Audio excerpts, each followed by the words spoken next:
আপনারা সবাই ভালো আছেন।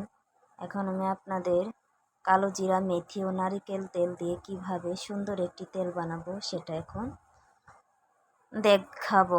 দেখুন, কালো জিরা, নারিকেল তেল, মেথি মিক্স করে 2 চামচ করে তেল সবটুকু পাতিলে ঢালবো। এভাবে ঢেলে নেব, সব তেলটুকু ঢেলে নেব। এই তেল ব্যবহার করলে চুল ওঠা বন্ধ হয়। চুলার উপরে দিয়ে চামিচ দিয়ে লাড়বো। হালকা আঁচ থাকবে চুলার। দেখুন, একটু একটু হালকা ফেনা উঠতে শুরু করেছে। এইভাবে ফেনা উঠবে, বলক তোলা পর্যন্ত আমরা ওয়েট করব। চামিচ দিয়ে ভালো করে নাড়াচাড়া দেব। দেখুন, সুন্দর ফেনা হয়েছে, বলক উঠেছে, সুন্দর একটি তেল হয়েছে। এখন চামিচ দিয়ে কিছুক্ষণ এভাবে নাড়াচাড়া করব।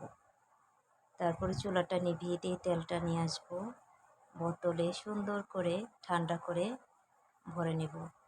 আপনারা এই তেল ব্যবহার করলে চুল ওঠা বন্ধ হবে ইনশাআল্লাহ। আমি তৈরি করেছি, আমি দিচ্ছি এবং আমি সুন্দর একটি রেজাল্ট পেয়েছি। আল্লাহর রহমতে আমার চুল ওঠা বন্ধ হয়েছে।